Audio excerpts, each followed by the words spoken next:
Welcome, everyone. It is my pleasure today to introduce today's speaker, Dr. Erin Eschbach, who is one of our truly outstanding current fellows in the Yale sleep medicine program. And Erin's path to this point has been quite impressive. She completed her medical training through the combined BSMD program at the Sophie Davis School of Biomedical Education and the NYU School of Medicine. This was followed by her internal medicine residency and medical education track at Mount Sinai, where she subsequently stayed for her fellowship in pulmonary and critical care medicine and served as the chief fellow there from 2023 to 2024. And then we had the very good fortune of recruiting her to Yale for her sleep medicine training. And we clearly struck gold. Erin has thrived this year. She is widely known for her deep compassion for patients, her intellectual curiosity, her commitment to clinical excellence. She has worked this year with Dr. Andrei Zinchuk on our faculty and doing some very innovative work on loop gain as a predictor of residual obstructive sleep apnea with a manuscript in submission. And this past year, she also chaired an ATS journal club focused on, I think, one of the most hotly debated topics in our field, which is the cardiovascular risk-benefit trade-offs of obstructive sleep apnea treatment. And today, we are going to hear a deep dive into that very topic with her talk entitled The Complex Relationship Between Obstructive Sleep Apnea and Cardiovascular Disease. So please join me in welcoming Dr. Eschbach. Erin, take it away. Thank you, Dr. Yagi. I'll get started. I'll show the disclosures slide. I don't personally have any disclosures, and then here's the code that you can text for CME credit. Briefly, we will talk about start the talk by talking about the clinical relevance of this highly important, highly prevalent topic of both cardiovascular disease and sleep apnea, the potential mechanisms connecting both of these disorders. Then we'll get into the pro-con debate of the use of CPAP in order to mitigate the risks of cardiovascular disease. We'll delve into phenoendotyping and how we can utilize these physiologic traits potentially to identify who most may benefit from the use of CPAP versus those who may actually experience harm with CPAP. We'll get into future directions in the field and then hopefully leave adequate time for questions and comments. Briefly, I don't need to tell this to the people in the room, but obviously OSA is extremely prevalent with 400 million people worldwide estimating having this disorder with a moderate cutoff, so AHI greater than 15 per hour, for which PAP is the mainstay of treatment, at least for those who are symptomatic or those especially with a high blood pressure.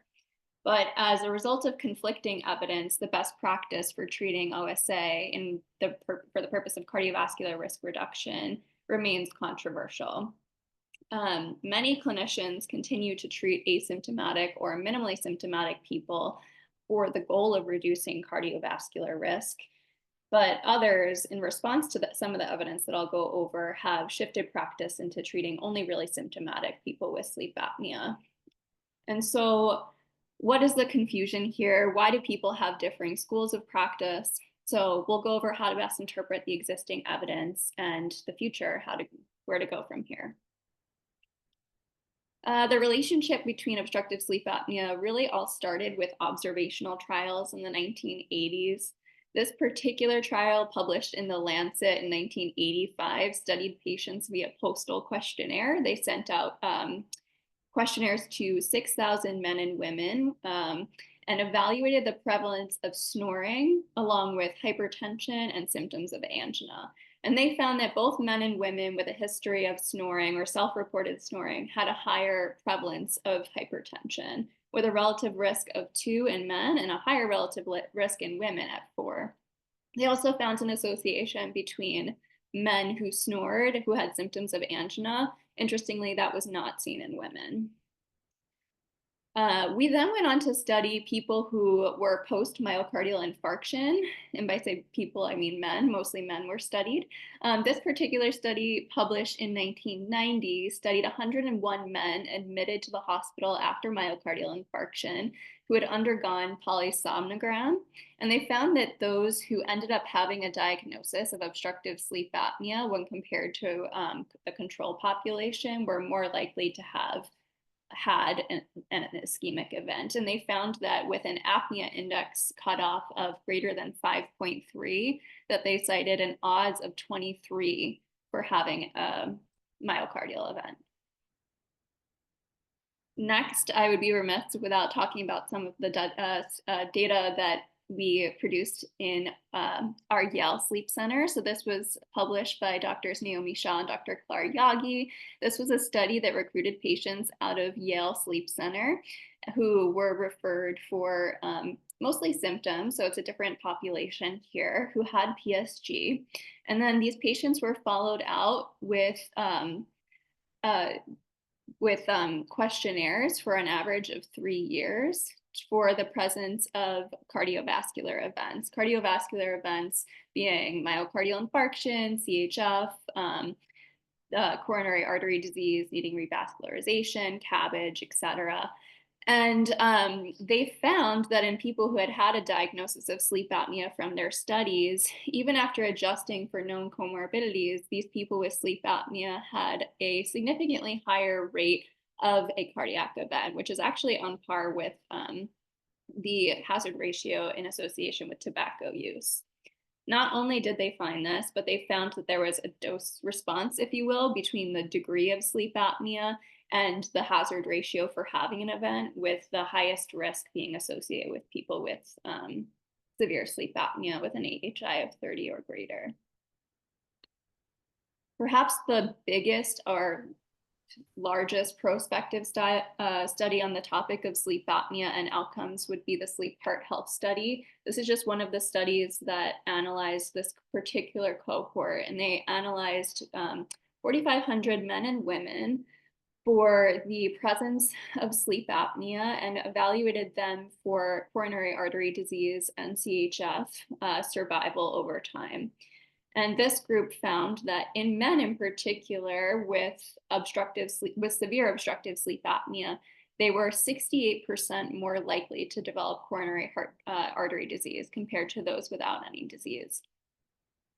This was not seen in women. And importantly, after this group controlled for existing confounders, this finding was no longer significant. So that kind of gets into the importance of like confounders and mediating conditions. Obviously, sleep apnea and coronary artery disease have a lot of overlapping comorbidities, where OSA is simply seen in a lot of patients who have other diseases that may make them prone to coronary artery disease. So for example, high blood pressure, we know people with high blood pressure have a high risk of sleep apnea, specifically people with treatment-resistant high blood pressure, with a prevalence cited as high as 80%. Atrial fibrillation, 50% of these patients have sleep apnea. Heart failure, about 20% of people have obstructive sleep apnea, whereas about 40% have central sleep apnea. Pulmonary hypertension is exceedingly common to have obstructive sleep apnea. I found this interesting because this one study I cited actually excluded obese patients. And so this would be people that didn't have other presumed risk factors for for obstructive sleep apnea in the setting of pulmonary hypertension. And even obesity, even diabetes in the absence of obesity is associated with obstructive sleep apnea. So besides these known risk factors, how might sleep apnea contribute to cardiovascular disease? It's important to know that sleep during, healthy, normal people is an overall time of low physiologic stress and cardiac quiescence, if you will. In particular, during NREM sleep, which is 80% of our total sleep time, there's a reduction in sympathetic activity and associated increase in parasympathetic activity. And this results in our ventilation being lower, our metabolism being lower, and a decrease in blood pressure, cardiac output, and heart rate. And this is a time of overall rest. Obviously, during REM, this isn't the case. There's increase in sympathetic tone, blood pressure, and heart rate, specifically during phasic REM. But with sleep disordered breathing, all of this kind of rest by NREM sleep is disrupted, particularly by cycles of sleep apnea, hypopneas, apneas, and their consequent hyperpneas that can lead to stress on the body via three main pathways that I'll get into here. The first would be the cycles of deoxygenation and reoxygenation, along with fluctuations in arterial CO2. There's the cycle of arousals and then transmural pressure swings. These have many downstream effects that can go on to result in poor cardiovascular outcomes, with the oxygenation, reoxygenation cycle resulting in endothelial dysfunction and oxidative stress, organ dysfunction, and then hypoxic vasoconstriction, which can result in increased RV afterload. The arousals, we'll talk about this throughout the talk, but is associated with sympathetic surge and parasympathetic withdrawal, which can cause erratic changes in both blood pressure and heart rate and potentially contribute to arrhythmias. And these transmural pressure swings from increased respiratory effort can in turn also lead to increased RV and LV afterload, aortic dilation, and then increased pulmonary edema. Perhaps the most significant of these pathways in terms of cardiovascular risk is intermittent hypoxia. Intermittent hypoxia has been known to influence atherosclerosis. This was first identified in mice models, where you can see that mice exposed to chronic intermittent hypoxia, as well as a high cholesterol diet, were most prone to developing these atherosclerotic plaques that you can see in images D and F, which is in profound difference to the control mice in A and C, and the mice who just had chronic intermittent hypoxia in the absence of a high cholesterol diet, so B and E. So it appears to be that interaction that may cause the most atherosclerosis, at least in mice models. In humans, obstructive sleep apnea has also been associated with early signs of atherosclerosis.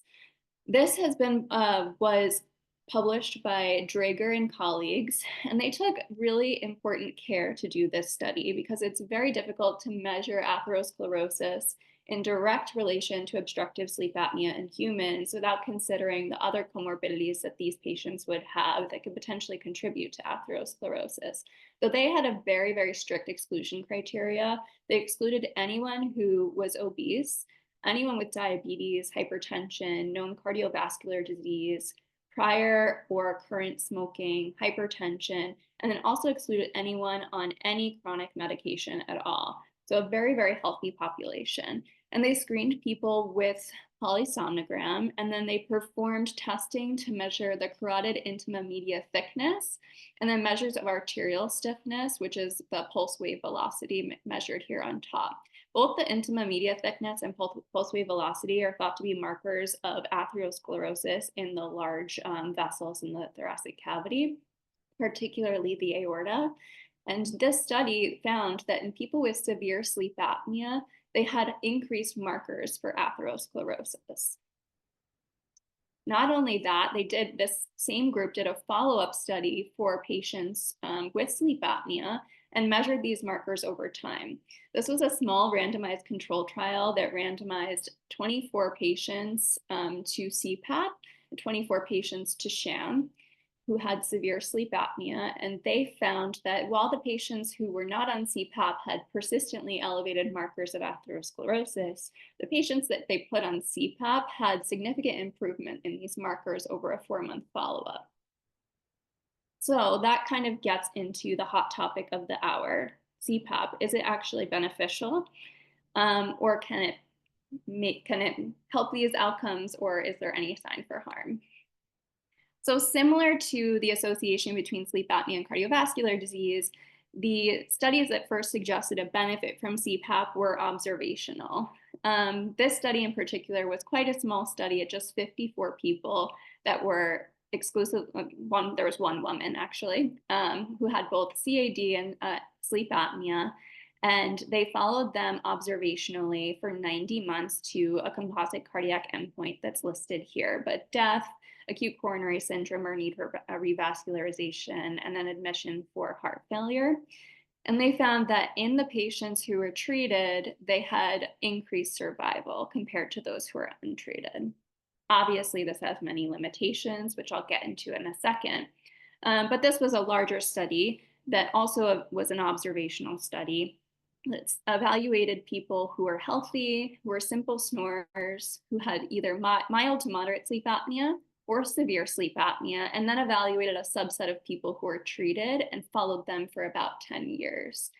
They found that people who had severe sleep apnea had an increased incidence of both fatal and non-fatal cardiovascular events. But in the people who were treated, which were 94% severe sleep apnea, that risk reduced to the level of a mild to moderate sleep apnea or in a control or snoring population.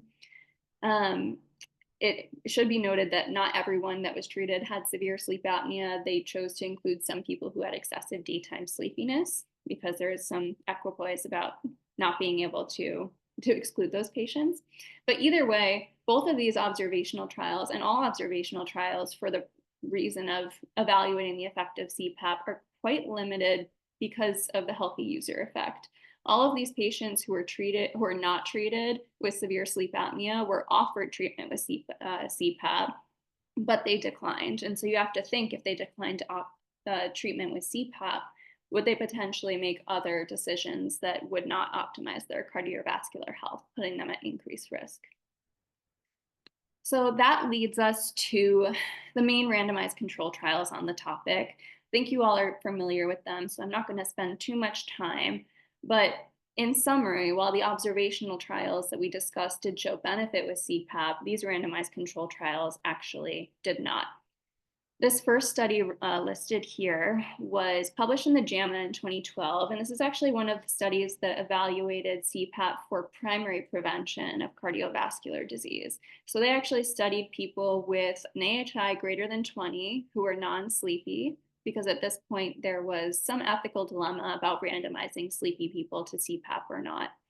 And they followed these patients for about 4 years for the incidence of hypertension. So patients could have developed hypertension over those 4 years and considered to have had this outcome, or any cardiovascular event.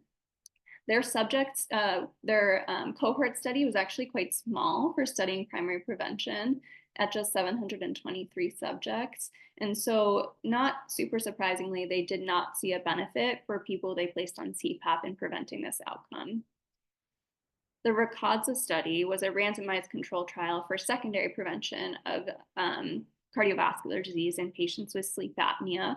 They took people who were admitted for coronary artery disease or getting revascularization and did polysomnogram, and randomized people with obstructive sleep apnea and CAD to CPAP or sham. They followed them for about 4.5 years as well to an outcome of repeat revascularization need or for an MI, stroke, or death. And in this very small patient population of just 244 subjects, they again found no significant benefit to CPAP. However, both of these trials, if you consider the adherence that subjects had to CPAP, which was quite low on average in both of these studies, the patients that were most adherent to CPAP with a cutoff of greater than 4 hours per night did seem to have a benefit, but that has to be interpreted with caution. Next, the SAVE trial published in the NEJM in 2016. This was the largest randomized control trial of the bunch, and this study included not just non-sleepy, but they did include some mildly sleepy people with an Epworth cutoff of 15, which is the highest cutoff of the bunch, and an AHI greater than 15. And they again randomized these people who had known coronary or cerebrovascular disease and sleep apnea to CPAP or usual care. And again, there was no benefit seen to CPAP. Same with the ISAC study, which is the most recent randomized control trial on the subject. They again had a very similar study design. Those with ACS and sleep apnea, non-sleepy, were randomized to CPAP or not CPAP. And again, they found no significant difference. And based on these randomized control trials, as well as meta-analyses on the subject, the American Academy of Sleep Medicine formed a task force. Notably, this task force happened and released their statement in 2019. So it was actually before the release of the most recent randomized control trial, the Isaac study. But the Isaac study was a negative study, so I don't think it would change their conclusions. Their conclusions being that there is insufficient evidence and inconclusive evidence to recommend PAP or withhold PAP as a means to reduce cardiovascular mortality. One of those meta-analyses that I mentioned is here. This is a meta-analysis of 3 of the trials that evaluated CPAP for secondary prevention. And you can see these lines for the hazard ratio are basically exactly the same when they pooled all of these subjects together, again saying that there was no change in the risk of major adverse cardiac events. However, this group also performed inverse probability of treatment weighting, which is an estimation technique to determine causal inference, and they used it to adjust for the confounding of adherence. And they found that if these patients were adherent, meeting the criteria for 4 hours or more use per day, then the hazard ratio for reducing cardiovascular events actually did reach significance at 0.69 with a significant finding. Even with this, there are many considerations to interpret with all of these studies that I mentioned. Most importantly, or one of the important things to consider, is that there are many causal pathways between sleep apnea and cardiovascular disease that may already be addressed by goal-directed medical therapy that patients may be on for other cardiovascular diseases, such as statins, beta blockers, ACE inhibitors. And so it's unclear if PAP, on top of these goal-directed medical therapies, may exert another benefit. If we were to see or want to see if PAP had an extra benefit on top of these things, we would need extraordinarily large sample sizes, of which we did not see in the randomized control trials. Also, there was a lack of generalizability of the patients that were included, specifically avoiding the inclusion of sleepy patients, which is predominantly the patient population that we see come to our sleep clinic because they feel a difference and they feel like they need help. And importantly, only 20% of the studied patients in these randomized control trials were women. This was a predominantly male cohort, predominantly Caucasian, and so it's not completely generalizable. These studies all also use composite cardiac outcomes, and it's important to know that there are different subphenotypes of sleep apnea that may have distinct predominant mechanistic traits that may contribute to one disease of cardiovascular nature, but not to another. So it's possible that one phenotype may be prone to arrhythmia, while another may be prone to hypertension, another may be prone to death, but they may not all be equal. And that gets into heterogeneity. So heterogeneity is prevalent in sleep apnea. People can have different phenoendotypes of sleep apnea, and some of these endotypes may experience benefit with CPAP, but some may experience harm. And so if we compile them all together, possibly we're seeing a net zero benefit because of this fact. And so that gets into the potential for harm with CPAP. There is some evidence that suggests that patients with sleep apnea have a benefit due to ischemia, and they call that ischemic preconditioning. It's been widely now known, after being studied first in mice, that OSA patients with intermittent hypoxemia have augmented coronary collaterals. This has been seen after, as I mentioned, being studied in mice in several small cohorts, one of which is pictured here. This group evaluated 15 patients with untreated sleep apnea and compared them to 19 control subjects, and they performed coronary angiography. They performed coronary angiography to determine what the Rentrap score was. The Rentrap score is a grading system performed during angiography to determine the degree of coronary collateralization. You can see the groups here are pretty similar in terms of other comorbidities that potentially can contribute to collateralization. So they had the similar amounts of hyperlipidemia, diabetes, smoking. They had similar amounts of diseased vessels during coronary angiography. The only difference is that the OSA patients were a little bit more hypertensive, which we know they do tend to be. Either way, this was a significant finding. Dr. Naomi Shaw has built on this work. She performed an observational study of patients who were hospitalized for acute myocardial infarction, and she had these patients undergo portable sleep testing monitoring in the hospital. And she graded patients based on if they had sleep apnea or not, and then based on the severity of their sleep apnea using the AHI as a cutoff. And she found that patients with sleep apnea were more likely to have low troponin levels during an MI using a dichotomous cutoff of troponin. And with the higher the degree of sleep apnea severity, they were less and less likely to have a high troponin. So you can infer or perhaps even consider that sleep apnea may be cardioprotective. Obviously, this study is limited because they measured troponin itself rather than the ischemic area. But more on that in this slide. Dr. Kundel and Dr. Shaw followed up on this work very recently in this study published this year. They again confirmed that people with sleep apnea had higher degree of coronary collateralization. Not only did they confirm that, but they found that there was an increase in coronary collaterals, specifically in the moderate sleep apnea group, which is interesting. They had almost double the amount of people who were considered to be grade 2 or partial collateral flow versus having no collaterals. They also wanted to see what the ischemic area was, and they used cardiac MR to determine this. So they performed cardiac MR post-MI in patients based on what sleep apnea severity they are. And while this wasn't significant, they did see a trend toward lower infarct area in the patients with moderate sleep apnea, which kind of goes along with the degree of collateralization seen. So you can consider that these moderate sleep apnea people have just enough ischemia that maybe they are having some benefit to it. Another study out of, again, Dr. Shaw's group at Mount Sinai evaluated patients from the Isaac study. They performed a post hoc analysis using machine learning to identify certain subgroups of patients who may have heterogeneous treatment effects from CPAP.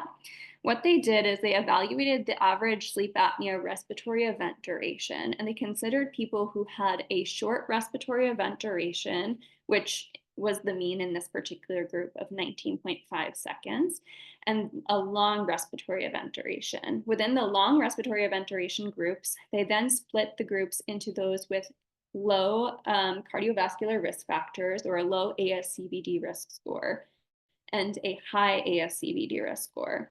So subgroup 1 is those with a short event duration.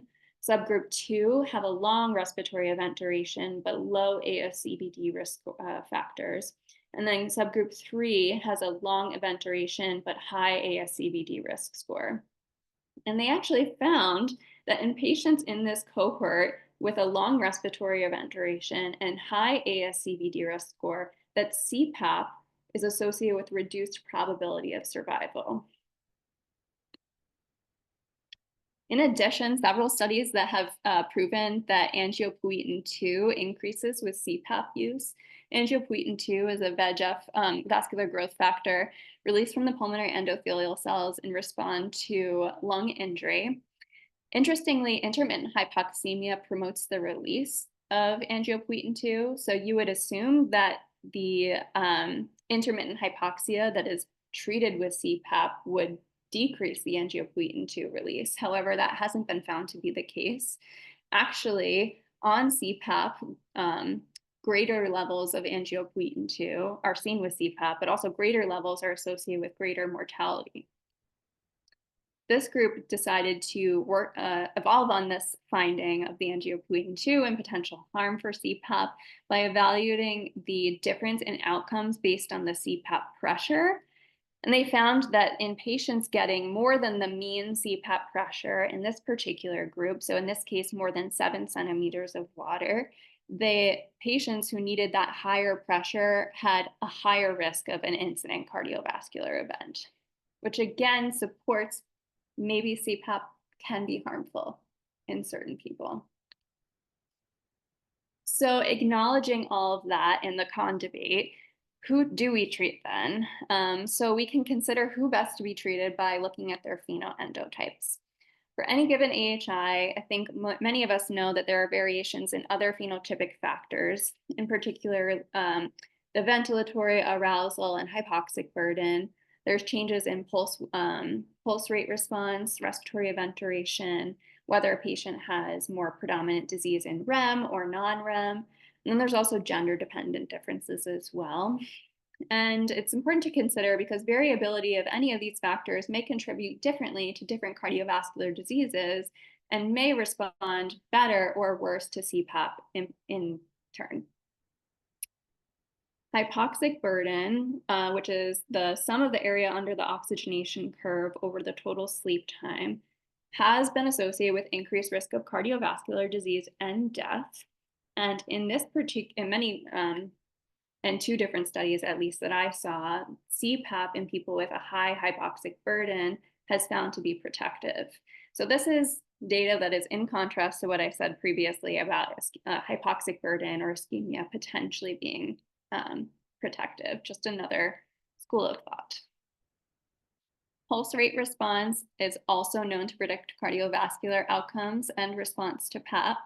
Pulse rate response, both high and low, tend to be associated with worse cardiovascular outcomes than a normal pulse rate response, kind of with a U-shaped pattern, as is sort of depicted here. You can see that those with a middle heart rate response in the green seem to have the best outcomes. And in patients with an elevated pulse rate response, not in patients with a low pulse rate response, treatment with PAP is associated with a 60% reduction in cardiovascular disease outcomes, as depicted here on the right. So CPAP is in the green, and you can see that the incidence is significantly lower. It's worth noting, to play devil's advocate, that in those with a heart rate response less than 6, there was actually a trend toward possible harm from CPAP, but these findings were non-significant.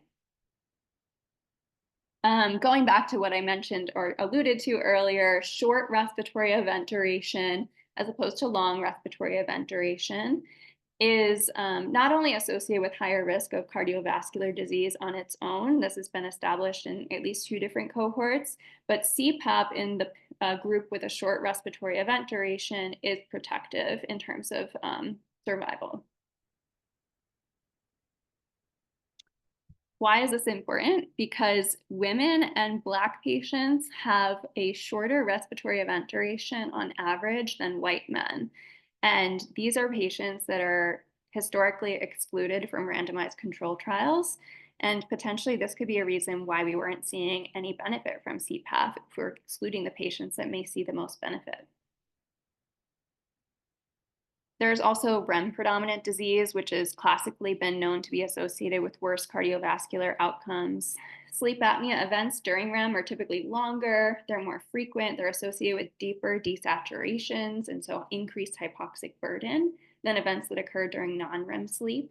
And then in addition, REM is associated with the hemodynamic variability increased in sympathetic response that I mentioned earlier. The thought behind REM predominant disease causing worse cardiovascular outcomes came from observational data from the Sleep Heart Health study. This particular group evaluated patients with only REM OSA, so they actually excluded patients who had any sleep apnea in NREM, and they evaluated the REM predominant sleep apnea patients in comparison to patients without any sleep apnea. And they found in patients with a REM OSA who had pre-existing cardiovascular disease, there was a higher incidence of poor cardiovascular outcomes. And this was also seen in a dose response with higher degree of REM sleep apnea being associated with a hazard ratio of 2.5. Importantly, this was only seen in people with a pre-existing history of cardiovascular disease. Those without a pre-existing history of cardiovascular disease, these findings were not seen. As I mentioned earlier, there's also concern ethically about randomizing people who are sleepy to CPAP or non-CPAP. And that's because we want to make them feel better. Not only because of that, but you also we also now know that people with excessive sleepiness are found to have worse outcomes, particularly worse cardiovascular mortality. And this data comes from cluster analyses.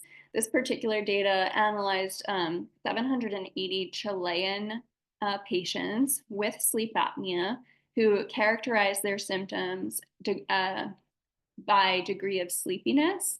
And they performed two different cluster analyses based on previously published data. And they recurrently found that the clusters who reported excessive sleepiness, which is oddly in the blue on the left and in the green on the right, both excessively sleepy, just a different color, they both were associated with an increased hazard ratio for cardiovascular death. Again, since we're not studying the excessively sleepy, perhaps this is a reason that the randomized control trials were negative. And then getting into gender-related differences. Not only do women tend to have a less collapsible airway and are less likely to deeply desaturate, but they also have a lower arousal threshold, a shorter event duration, and tend to have more comorbid insomnia, which all put women at risk of poor cardiovascular outcomes. There hasn't been any randomized control trials evaluating women on their own, except for in relation to if it improved quality of life, which it did. But there is an observational trial published out of Spain that evaluated the effects of CPAP on women and only women.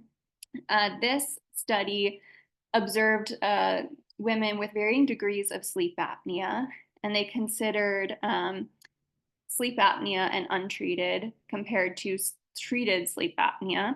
And those with severe untreated sleep apnea and then untreated mild to moderate sleep apnea, both were found to have increased cumulative mortality compared to either the mild sleep apnea, the non-sleep apnea, or the treated group. And this was controlled for confounders. In addition, there's a stronger association between delta heart rate and cardiovascular outcomes, including all-cause mortality. And this is seen more so in women than in men. So a little summary of our pro-con debate. OSA treatment cannot be one size fit all. We see that there's different outcomes based on OSA heterogeneity. And so using heterogeneity and phenotyping to our advantage can assist us in deciding who may benefit from PAP versus who may be harmed. However, non-sleepy patients without REM predominant disease with a long event duration, probably there's no benefit to CPAP. And if you consider those with a long event duration and a high ASCVD risk score, you can consider that maybe we shouldn't be treating these people, that maybe they have worse outcomes. And while the hypoxia data is mixed because of this school of thought of ischemic preconditioning, the studies out there do suggest that there's likely a benefit for PAP, forgoing any potential benefit of improving coronary collateralization. And lastly, we desperately need more data on women and racially minoritized groups. Some future directions to consider. There has been promising data recently in regards to a mandibular advancement device. Previously, or I guess in the past, we were mostly focused on CPAP for cardiovascular protection, but this study evaluated, albeit a small group of people with moderate to severe sleep apnea, and randomized these people to mandibular advancement device or CPAP. And they evaluated them over the course of 6 months for 24-hour mean arterial blood pressure. And they found that in the people who were on mandibular advancement device compared to CPAP actually had a reduction in their blood pressure that was not seen in CPAP at all. Actually, there was no difference in CPAP. Interestingly, you also have to consider that in the mandibular advancement device, these patients were what we would consider less treated if you were to consider their residual AHI. So in this study, the residual AHI on the mandibular advancement device was 10, whereas if you compared the residual AHI in the CPAP group, it was 2. Yet, still with that being the case, and the fact that the people in the CPAP group on this trial were actually pretty compliant, 70% of people were compliant with CPAP, mandibular advancement was still beneficial and even had a trend towards superiority, even though this trial wasn't powered to make that conclusion. I would also be remiss without talking about the promise of GLP-1s and GIP medications in this talk on improving cardiovascular outcomes in people with sleep apnea, especially given the hot topic of SURMOUNT-OSA. This particular study evaluated cardiovascular outcomes, albeit not in people with sleep apnea, and not in people with diabetes, so currently just for obesity. And they followed them for a little bit over 2 years, a little bit over 3 years, and they found that in people who were on the drug, they had better outcomes. Kind of alluding to the SURMOUNT-OSA topic, the group who published the SURMOUNT-OSA trial, so Dr. Malhotra, Bednarek, et cetera, recently did submit this paper. This is pre-printed, not yet peer-reviewed, so take it with a grain of salt. But they wanted to see the effect that changes seen in either body weight or sleep apnea metrics had on the effect of cardiovascular measured metrics. And so they actually performed a mediation analysis to see what the contribution of the change in sleep apnea metrics compared to the change in body mass metrics had on these outcomes. And they corrected for each other in turn. So this, the left-hand column is altogether the significant outcomes. So you can see these are the significant outcomes from the main trial. There was no significant improvement in diastolic blood pressure in the main trial, whereas the middle column is the benefit seen from the change in body mass, and then the column on the right is the benefit seen from sleep apnea improvement. And sleep apnea improvement was considered to be the combined effects of change in AHI and change in sleep apnea-specific hypoxic burden. And they found that in those with they found that the changes in sleep apnea metrics were associated separately from body mass with improvements in CRP, triglycerides, and then markers of insulin resistance. Obviously, this is new data, not yet peer-reviewed, but very interesting to consider. Getting into sleep as a whole, so considering sleep apnea and obesity to be treated together with tirzepatide, we should also be considering sleep as a whole to be treated in order to benefit cardiovascular outcomes. In particular, in considering insomnia and COMISA. So insomnia on its own is associated with poor outcomes. Based on people who self-report insomnia in a prospective cohort study, there's about a 30 to 45% risk of cardiovascular related death in that cohort compared to those without insomnia. And the thought process is that insomnia is contributory to a state of kind of hyperarousal, which has resulted with increased sympathetic tone, reduced parasympathetic tone, which can contribute to atherosclerosis, inflammation, increase in heart rate and blood pressure. In addition, COMISA subjects seen in the right-hand column here compared to patients with OSA or insomnia alone also have an increased prevalence of baseline cardiovascular disease.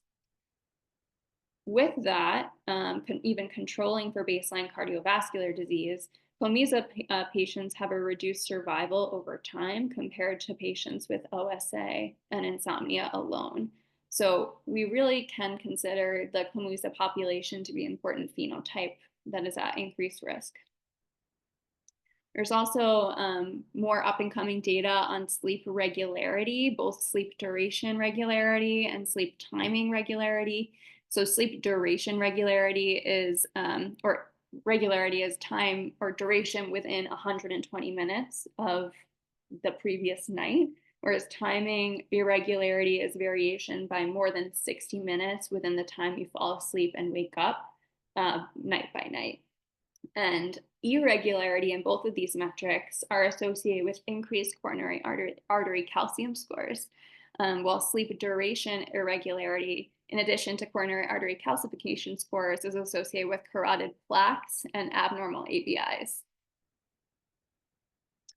So in addition to evaluating these well-rounded sleep approaches to address cardiovascular outcomes, in addition to including more non-PAP interventions to evaluate cardiovascular disease, in the future, we should evaluate women and more racially diverse patient populations in our research cohorts and attempt to evaluate the effects of specific subphenotypes of OSA on particular cardiovascular outcomes rather than composite cardiovascular outcomes, because these diseases could have distinct mechanistic traits that could potentially contribute to one outcome versus another.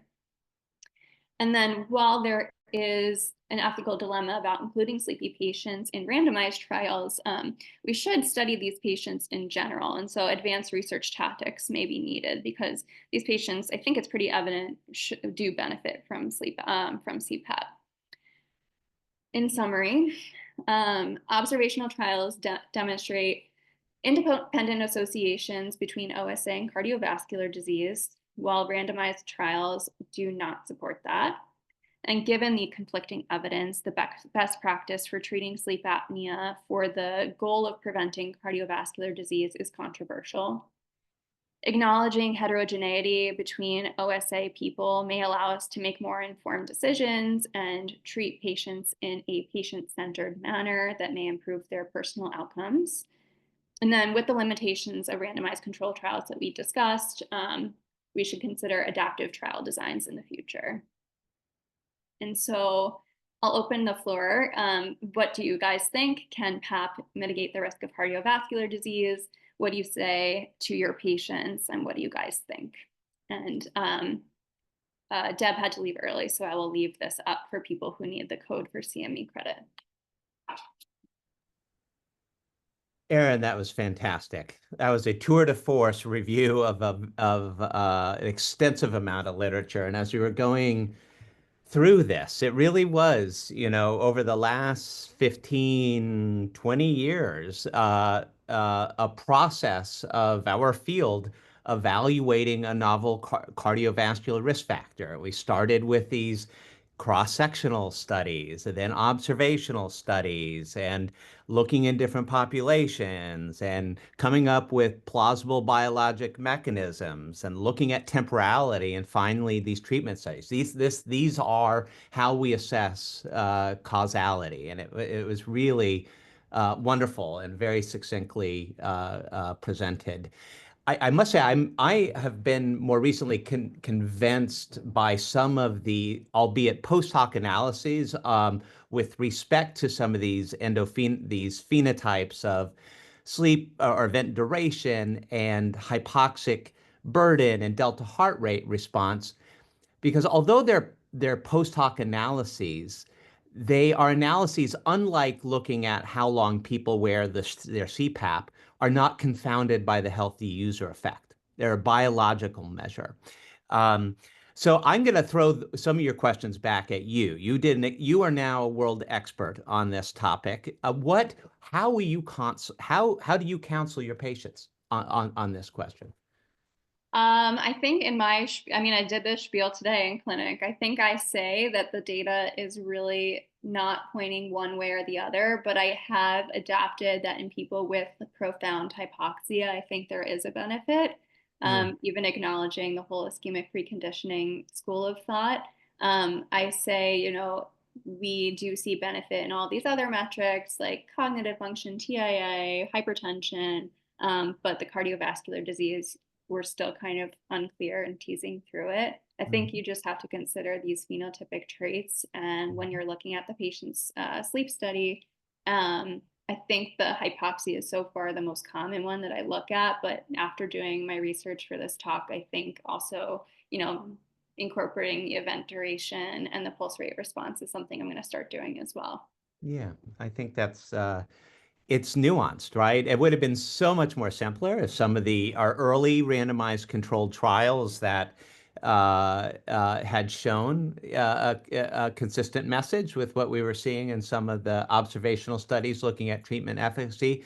I'm just going to ask people if they have any responses or comments to some of the questions. Erin, maybe you can throw up the slide that you were posing questions are to, Yeah. or ask your own questions in the chat.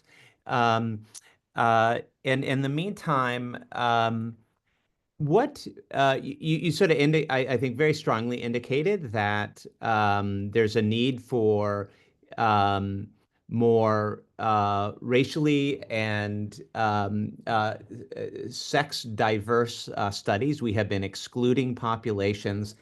I think one of the things that has really challenged and having done some of these trials myself, these are really hard trials to do, particularly when you're dealing with the equipoise issue of really symptomatic patients and randomizing them to no therapy and safety issues and so forth.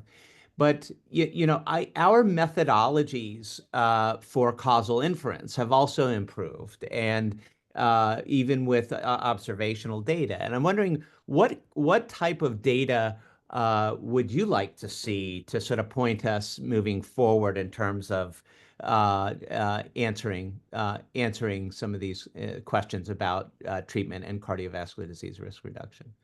Yeah, I mean, I'm by no means an expert in trial design, but I think that we've proven that randomized trials are unfortunately just not going to be representative of the patients that we see in clinic. So I think it may be in addition to adapting certain trial designs to include I think maybe larger observational trials where we can um, pool studies of very large groups of people throughout the country to evaluate outcomes over like large scale data might be most helpful. So real Yeah. world data, high powered, and using some of these causal inference techniques to try to get at some of the data. I agree. I also think it would be really helpful to see some, and I think it seems like what we have been doing with these first four randomized controlled trials, to your point, is hurting all comers into these studies, right? It would be really nice to see some trials that really were limited to people who had high hypoxic burden, short event duration, or high delta heart rate response to see if we can, in a randomized controlled trial, and the issue of hypersomnic patients who we've been excluding and who, oh, by the way, have the highest rates of cardiovascular risk from sleep apnea. So I think this is a really fascinating topic. The questions keep coming in terms of but like anything else, I think it ultimately will come down to precision medicine, the specific patient, their past medical history, and their polysomnography to guide us in that treatment decision. I think so, yeah. Um, you're getting a lot of love on the chat. Not no no. Oh, we have a question from Dr. Min. Dr. Min, are you able to unmute yourself? If not, I'll go ahead and read your question. There you go. Go ahead. Well, I believe that the criteria used to diagnose REM-related was not what we usually do in clinical medicine, where you have zero for non-REM, but it's something more like 3 or 5 to 1 ratio. And how would do you think that's reasonable to still, if you use that diagnosis, do you think that the cardiovascular risk would still show in REM-related? Yeah, first I want to apologize. My Zoom is frozen, so I think there's like a lot of stuff going across the screen, so I'm sorry about that.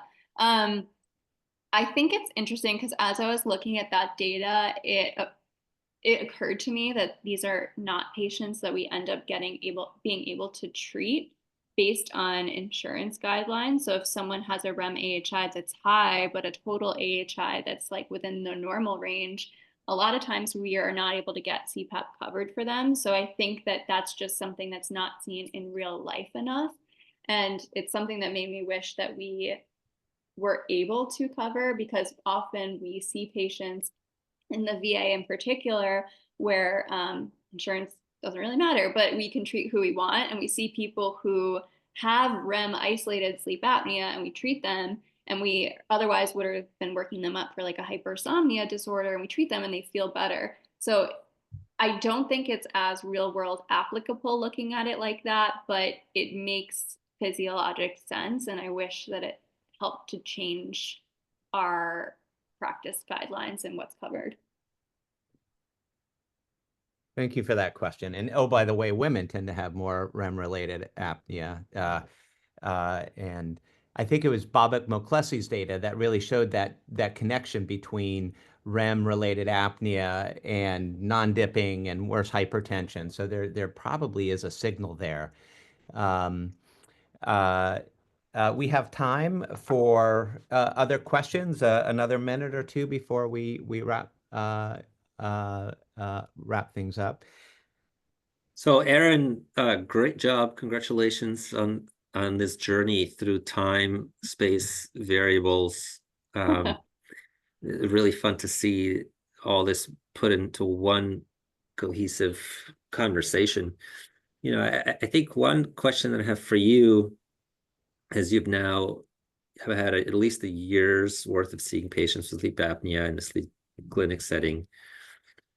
You know, treating sleep apnea may or may not improve cardiovascular outcomes. So we do know that healthier lifestyles, such as improving exercise and weight, and things that actually lead to improved sleep quality duration, do have an impact on cardiovascular disease. And so I'm just wondering, as a clinician, do you find that you have sufficient opportunity to talk about those proven things in the clinic? And if not, or if you do, great. Maybe you can share some of that experience. And if not, you know, how do you envision that we might incorporate that into our clinical practice? Yeah, I think that's something that we were just looking at today in clinic that is really helpful when we're at least evaluating people's CPAP data, is you can really see what people's schedules are when you look at like the 30 and 90-day view. And it provides like a lot it provides a lot of interesting data. And I think that is a way that I bring it up, at least with my CPAP patients, because especially now with like the regularity data that's coming out that shows that even like in the absence of sleep apnea, sleep regularity is found to be associated with improved outcomes. And it's just something that like I think is like a fun tidbit because it's not something that I really considered before, but I guess like having a regimented schedule really is helpful. And that's something that I would previously have only considered with like hypersomnia patients who really just need that regimented schedule. So at least with my CPAP patients, that's how I bring it up, and that's how I like to bring it up. Because I think otherwise it's kind of, you don't really talk about how it differs based on day to day. It's hard to see it. It's almost like looking at actigraphy data. Yeah, I know. And so the presumption is that these people are sleeping while they're wearing their CPAP. And also sometimes I wonder if some of them are wearing it just to get to that 4-hour mark. Yeah, true. That works too. Well, thank you again. Wonderful. Erin, that was fantastic. Thanks again for that. All the work you put into that and that very thorough overview is incredibly helpful. Take care, everyone. We'll see you next week.